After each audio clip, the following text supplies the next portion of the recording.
Hello everyone, welcome to Economics Window by Garimasingh. Today we'll do the last chapter of Civics, which is the working of institution. So basically, these are the major topics that we are going to cover in this chapter. Office of Memorandum क्या होता है, मंडल commission क्या थी, मंडल commission के against और जो favour में लोगों ने क्या बोला, पॉलिटिकल इंस्टीट्यूशंस के बारे में पढ़ेंगे, पार्लियामेंट और the legislature, then we have the executive and the judiciary, right? So let's start it. Number one, our chapter starts with a case study which shows an office of memorandum. So office of memorandum क्या होता है? It is a communication issue by an appropriate authority stating the policy or a decision of the government. Basically एक order होता है जिसके अंदर government बताती है कि क्या उन्होंने क्या policy या क्या decision लिया है. The government issues 100 of orders every day on different matters और हम देखते हैं in our day to day life government काफ़ी सारे issues 100 of issues पे order निकालती है. And office of memorandum was the culmination of a long chain of event. अब आप सोच रहे होंगे culmination of long chain of event का मतलब क्या है? It means कोई भी government decision लिया जाता है, policy बनाई जाती है, उसके पीछे काफ़ी सारे events होते हैं, discussion होता है, after all of the discussion फिर जाके एक डिसीजन लिया जाता है. Therefore, an office of memorandum was the culmination of a long chain of event and will understand कि ये office of memorandum किस regarding था. So basically, it was all about the Mandal Commission recommendation. So Mandal Commission बिठाई गई थी back then in 1979 by the government and it was the second backward class commission, right? BP Mandal commission क्यों बोला जाता है, मंडल commission क्यों बोला जाता है? It is because this commission was headed by BP Mandal who has served as the CM of Bihar for a very short period and he was a politician. So basically this commission was asked to determine the criteria. भाई आपको determine करना है कि criteria क्या है to identify the socially and educationally backward classes in India and recommend the steps for their advancement. भाई आप criteria बताओ कि कैसे हम जनरल पब्लिक से ये सोशली और एजुकेशनली बैकवर्ड जो क्लास है उनको अलग कर सकते हैं और इसके लिए क्या ऐसे स्टेप्स लेने चाहिए that it come at a par with the general category, right?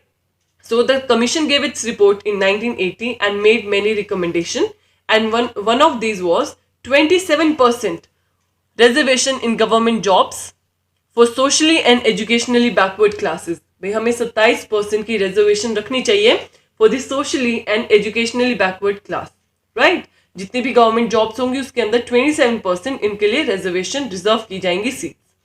So the benefit of job reservation was extended from SC scheduled caste to scheduled tribe to the third category which was called as socially educationally backward class, SEBC class. So these reports and the recommendations were discussed in the parliament. तो discuss किया गया. Many parties and parliamentarians kept demanding for the implementation of the demand. तो काफ़ी जो parliament में जो sitting MLAs थे MPs थे हमारे, उन्होंने डिमांड की कि इन चीज़ को रिकमेंडेशंस को इम्प्लीमेंट कर देना चाहिए. In 1989 Lok Sabha election happen. Janata Dal party promise that अगर वो पार्टी में आते if they get a chance to form a government they would implement all the demands. वो सारी जितनी भी recommendations है उसको implement कर देंगे. So finally Janata Dal formed the government and its leader VP Singh was chosen as prime minister and took different measures for the implementation of the commission report. Finally it was implemented by an official memorandum OM number 360123190 which was born on April 13, 1990. जब सरकार बन जाती है VP Singh की, जनता दल सरकार बना लेती है, तो फाइनली ये ऑर्डर रिलीज कर दिया जाता है और इसके रिकमेंडेशन अपना लिए जाते हैं. नाउ अब हम बात करेंगे जैसे कोई भी पॉलिसी या प्रोग्राम आता है तो लोगों के रिएक्शन जरूर मिलते हैं because we are a democracy और यहाँ लोग ही people only choose the government, right? So reaction देखेंगे तो as every coin has two sides. तो यहाँ भी रिएक्शन मिक्स मिले, कुछ लोगों ने फेवर किया और कुछ लोगों ने उसको क्रिटिसाइज किया. तो जैसे ये इम्प्लीमेंट हुआ तो ये काफ़ी डिबेटेड इशू बन गया पूरे कंट्री में. न्यूज़पेपर, मैगजीन, सब जगह डिफरेंट व्यूज़ दिखाई दे रहे थे, डिफरेंट ओपिनियंस दिखाई दे रहे थे. कुछ जगहों पे हमने प्रोटेस्ट भी देखे कि लोगों ने बोला कि इससे काफ़ी सारी जॉब अपॉर्चुनिटीज़, भाई अफेक्ट होंगी, इनइक्वालिटी आएंगी. कुछ लोगों ने फील किया कि yes this is good for the socially and educationally backward class, जिनको आज तक इतना ज़्यादा एडवांटेज नहीं था, इतने ज़्यादा रिसोर्सेज नहीं मिलते थे, उनके लिए काफ़ी सही है. तो बहुत सारे ऐसे मिक्स रिव्यू चल रहे थे. सो इस टाइम हमने देखा कि काफ़ी सारे केस भी फाइल किए गए कोर्ट्स में regarding the implementation. Now comes the role of supreme Court of India. Supreme Court of India ने सारे केसेस को बंच कर दिया, ऑल द केसेस टुगेदर, और इस केस को नाम दिया गया Indra Sawhney and others versus Union of India case. Very important, अगर पूछा जाए Indra Sawhney case is related to what, it is related to the reservation topic and by a majority of judges, right? So in 1992 this order was declared as valid. Valid मतलब ये ठीक था, बस थोड़े से चेंजेस करने के लिए, मॉडिफाई करने के लिए बोला गया. और ये मॉडिफिकेशन क्या थी? It said that the well-to-do person from the backward class should be excluded from getting the reservation. जो well of class है उनको इस क्राइटेरिया से निकाल दिया जाए, क्योंकि वो well-to-do people हैं, उनको रिजर्वेशन की रिक्वायरमेंट नहीं है. And finally this order was now finally and fully implemented. Okay, then let's talk about what do we mean by political institution. जब पॉलिटिकल इंस्टीट्यूशंस की बात होंगी तो we have several of institution in our country arranged in a manner कि कोई भी यहाँ हमारे देश में कोई भी काम करना है तो वो स्टेप बाय स्टेप होता है. और in this modern democracy these arrangement is known as institution. The working of institutions are not easy. It has a lot to do with the rules and regulation which can bind the hands of the leader. Basically, institutions involve meeting, committees, routines and this often lead to delays and complication. तो आपने पढ़ा अभी कि जितने भी institution, जितने भी daily working है जो हमारी कंट्री में हो रही है, this is all about the political institution. और क्योंकि यहाँ कोई भी डिसीजन लेना इतना इजी नहीं है, because the working involve a lot of rules and regulation. हर चीज़ को हमें डिस्कस करना पड़ता है before taking a major step. तो ऑफन हमें यहाँ डिलेस और कॉम्प्लिकेशंस भी दिखाई देती हैं, राइट? सो पॉलिटिकल इंस्टीट्यूशन क्या है? All of the arrangements in the modern democracy carrying out the task in a country is known as an institution. Okay, उसके बाद अगर मैं स्पेसिफिकली इंडिया की बात करूँ, so we have three important political institution. One is parliament or legislative assembly. Parliament is at the central level and legislative assembly are at the state level. So prime minister and the cabinet ministers take all the important policy decision. Parliament की तो बात करते हैं, it is the prime minister और उसकी cabinet ministers जो पूरी major decisions लेती हैं. Then we have the second important institution which is the executive. Executive के अंदर हमारे आएंगे civil servants who are working together and are responsible to implement the policies that the parliament had made. Okay, and lastly we have the judiciary. Judiciary के अंदर we have all the courts in our country consisting of Supreme Court, High Court, District Court and the local level. इन सबको मिला देते हैं तो we have our judiciary and Supreme Court is the highest authority in this case. Now let's talk about parliament and legislature. Parliament क्या है? Basically, in all the democracy, an assembly of the elected representatives exercise supreme political authority on behalf of people, and in India, such a national assembly is called parliament. एक ऐसी assembly जहाँ हमने elected representatives को भेजा है, जिनको हमने choose किया है by casting our vote, वो हमारे behalf पे जाके जितनी भी supreme political decisions लेने होते हैं वो लेते हैं, और ऐसी as such असेंबली को हम बोलते हैं पार्लियामेंट. वे एज लेजिस्लेचर, लेजिस्लेचर क्या है? सेम, पार्लियामेंट हमारा सेंट्रल लेवल पे है, जो मैं स्टेट लेवल की बात करूंगी it will be known as legislature and the name may vary in different countries but such an assembly exist in every democracy. नाम अलग हो सकते हैं लेकिन ऐसी ही जो असेंबली है इलेक्टेड रिप्रेजेंटेटिव्स की, वो हर एक डेमोक्रेसी में हमें दिखाई देती हैं. देन अब बात करेंगे सिग्निफिकेंस क्या है पार्लियामेंट की. Number 1, it helps in making the laws, control the government, run the government, also control the money matters and is the highest forum of discussion wherein whenever any public decision is made or any national policy is made in a country, right? So ये कुछ इसकी significance है. Now let's talk about the different houses of the parliament. तो हम parliament की बात करते हैं, we have different houses और also it is called as chambers. One house एक है जिसके अंदर हम डायरेक्टली अपने रिप्रेजेंटेटिव्स को इलेक्ट करके भेजते हैं। सेकेंड हाउस के अंदर हम इनडायरेक्टली अपने रिप्रेजेंटेटिव्स को नॉमिनेट करके भेजते हैं इनडायरेक्ट इलेक्शन से, राइट। सो इन इंडिया अगर मैं बात करूं तो we have two houses, one is Rajya Sabha which is known as the council of state and second is Lok Sabha which is known as house of the people. आपको पता चल गया होगा house of the people which is Lok Sabha, यहाँ मेरे elected representatives जाएंगे जिनके लिए हम वोट कास्ट करेंगे, और Rajya Sabha which is the council of state, यहाँ इनडायरेक्ट इलेक्शन से हमारे रिप्रेजेंटेटिव चूज होके जाएंगे। Now president of India is part of parliament although she is not the member of either of the house. अगर पूछा जाए पार्लियामेंट की कॉम्पोजिशन क्या है, it is Lok Sabha, Rajya Sabha and the president.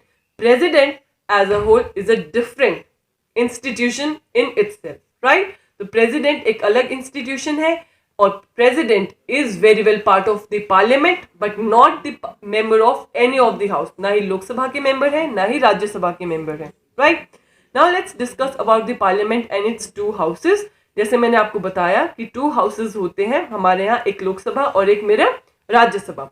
Similarly मेरे सेम चीज होगी मेरे स्टेट लेवल पे, legislative assembly which will B Vidhan Sabha, right. तो वहां भी हमारे दो हाउसेस होंगे, upper house and lower house, right. अगर कोई भी डिसीजन लेना है तो दोनों हाउस में डिस्कशन होगी एंड फाइनली प्रेसिडेंट अगर उस चीज को असेंट देगा तो वो मेरे बिल से एक्ट बन जाएगी या लॉ बन जाएगी।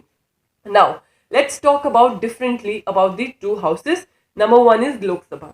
तो लोकसभा के अंदर मैंने आपको बताया कि डायरेक्टली इलेक्टेड होते हैं और यहाँ मैक्सिमम स्ट्रेंथ क्या हो सकती है हाउस की, इट कुड बी 552 मेंबर्स, जिसमें से 530 मेंबर्स होंगे मेरे स्टेट्स से, 20 मेंबर्स होंगे मेरे यूनियन टेरिटरी से, राइट। एंड 2 मेंबर्स जो है मेरे वो एंग्लो इंडियंस होंगे which will be nominated by the president.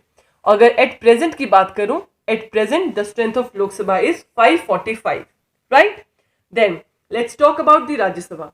Rajya Sabha में हमारे इनडायरेक्ट इलेक्शन होते हैं और सबसे कॉमन हाउस फंक्शन क्या है इस हाउस का, it is to look after the interest of the various state, region or the federal unit।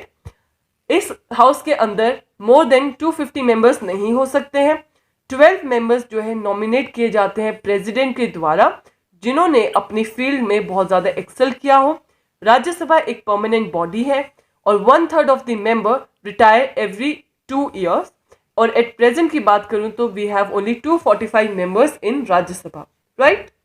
Then this is the difference between Lok Sabha and Rajya Sabha. You can just pause the video, take the screenshot here. This will help you to answer your 5-mark question in the exam, which basically will be regarding the difference between or distinguish between Lok Sabha and Rajya Sabha.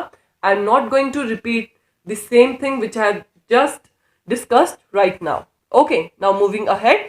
Let's talk about the political executive and the permanent executive. Political executives कौन होंगे जिनको हम elect करके भेजेंगे, like are ministers, right.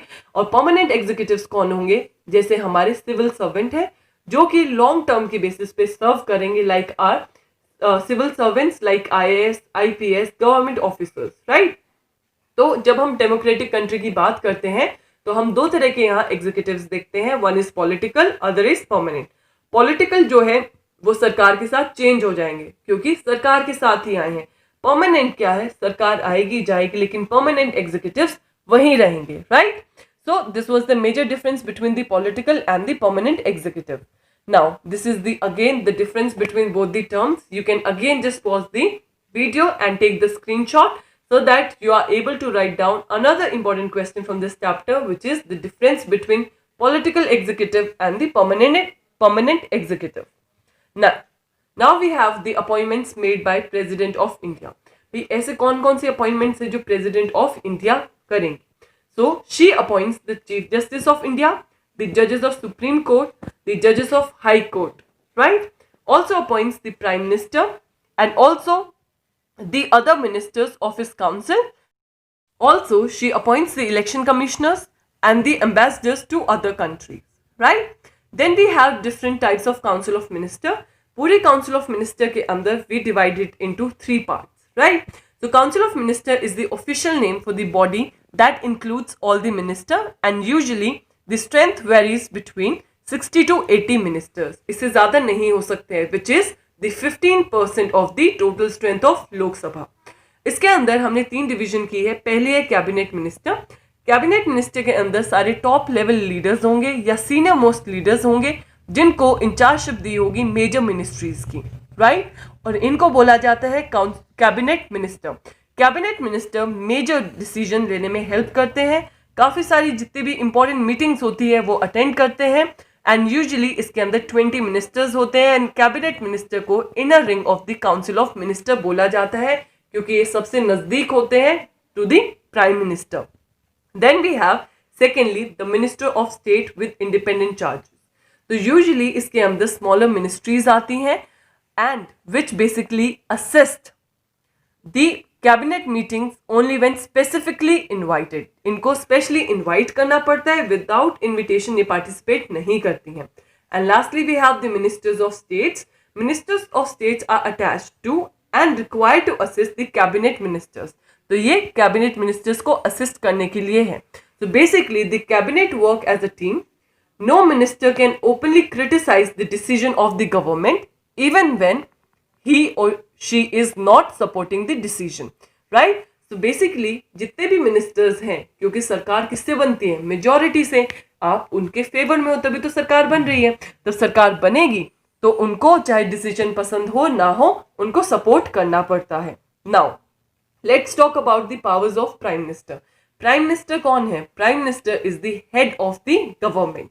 And कौन appoint करता है? It is the president who appoints the prime minister. इनका कोई फिक्स टर्म नहीं होता। क्यों? क्योंकि प्राइम मिनिस्टर क्या है? हेड ऑफ द गवर्नमेंट है। तो अगर आपकी गवर्नमेंट, आपके पास मेजॉरिटी है तभी तो आप गवर्नमेंट बना पाओगे। जिस दिन मेजॉरिटी लूज कर दोगे उस दिन सरकार भी चली जाएगी। इसलिए बोलते हैं प्राइम मिनिस्टर का कोई फिक्स टेन्योर नहीं है। जब तक वो पावर में रहते हैं, जब तक वो लीडर ऑफ मेजॉरिटी पार्टी रहते हैं, राइट। सो अब इनके फंक्शंस क्या है? He chairs the cabinet meeting. जितनी भी कैबिनेट मीटिंग होगी वो चेयर करेंगे। He coordinate the work between different department. His decision are final in case of disagreement arise between the department. तो अगर कोई डिसीजन लेना है डिफरेंट डिपार्टमेंट्स के बीच में तो इनका decision will be the final decision. Journal supervision करते हैं डिफरेंट मिनिस्ट्रीज के ऊपर, और जितने भी मिनिस्टर्स हैं इनके लीडरशिप के अंडर वर्क करते हैं। Also the prime minister distributes and redistributes the work to the minister, and he has the power to dismiss the minister. And also very important, when the prime minister quits, the entire ministry quits. अगर prime minister resign कर देते हैं तो पूरी ministry dissolve हो जाएगी।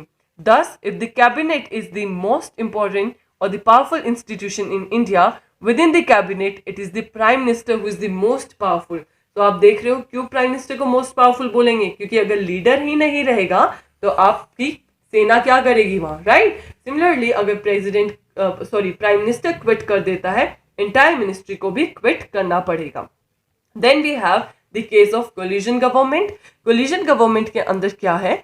यहाँ जब कोलिजन गवर्नमेंट किसको बोलते हैं? जब एक सिंगल पार्टी को हमारी मेजॉरिटी नहीं है तो 2 or more parties or more than 1 parties come together to form a government. तो यहाँ क्या होता है? यहाँ डिसीजन, अगर कोलिजन की गवर्नमेंट है तो थोड़ा सा प्राइम मिनिस्टर के पावर्स पे थोड़ी सी कंस्ट्रेंट्स लग जाएंगी।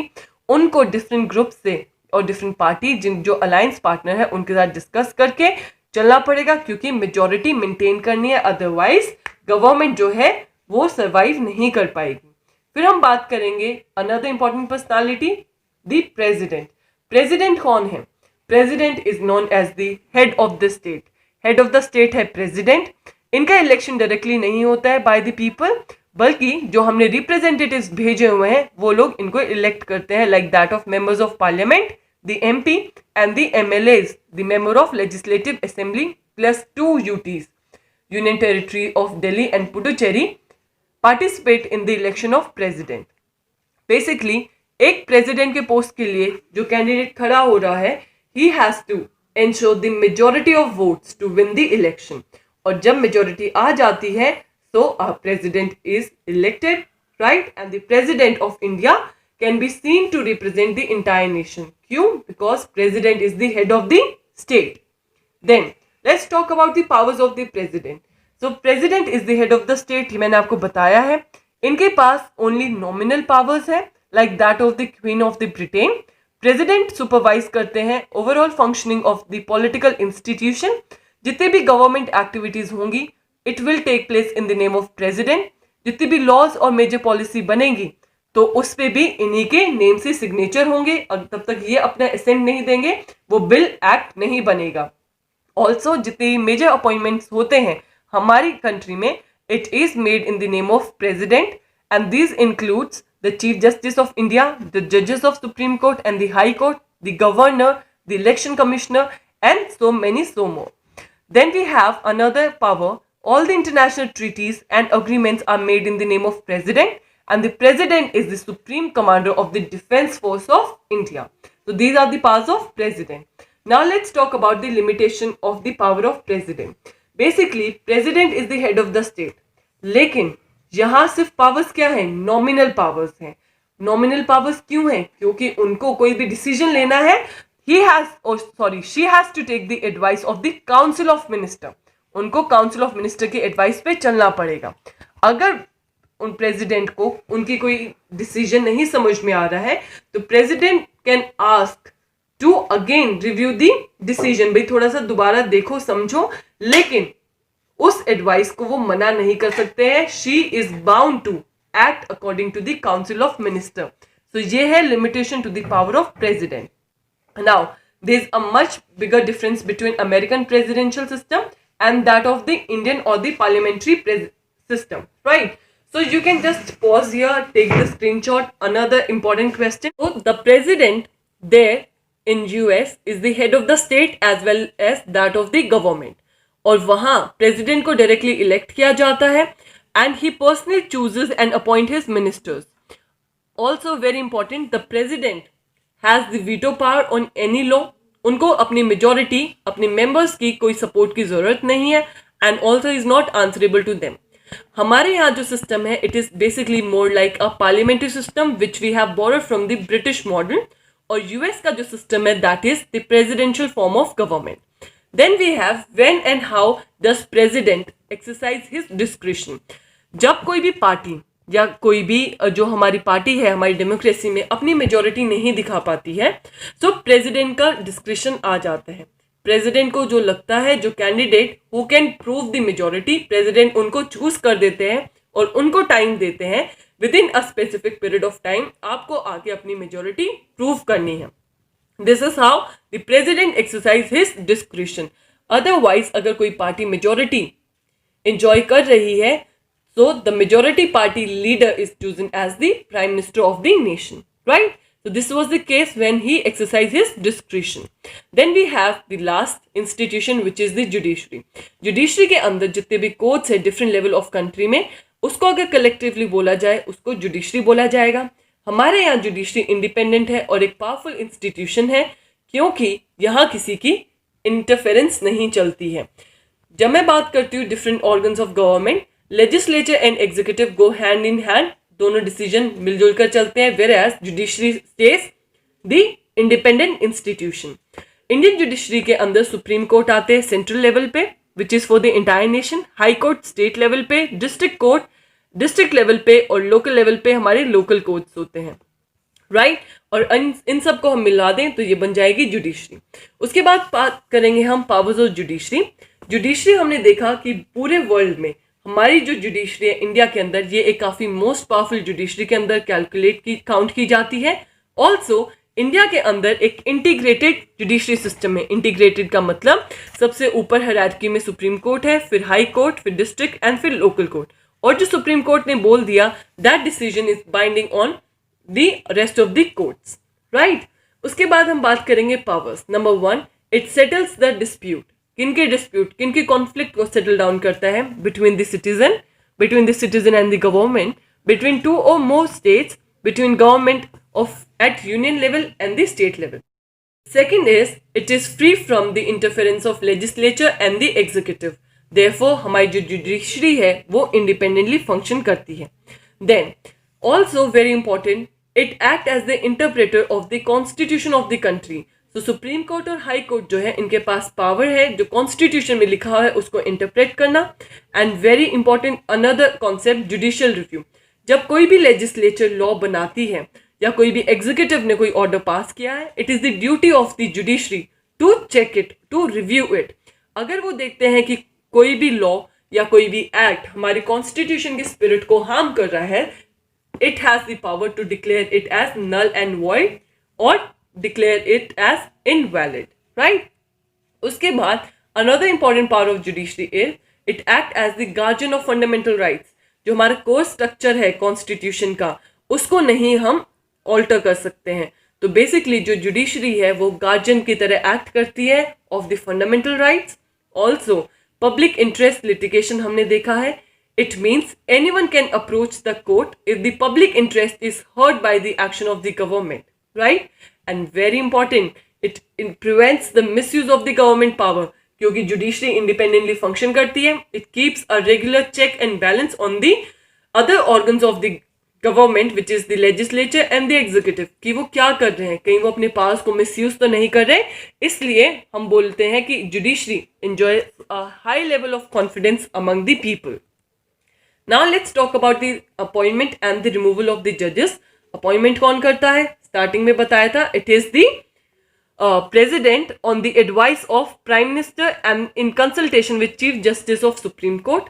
And usually हमने देखा है senior most judge of Supreme Court is appointed as chief justice, right? So आपको पता चल गया है appointment कैसे होता है. अब बात करते हैं removal. Removal के लिए हम word यहाँ use करते हैं impeachment.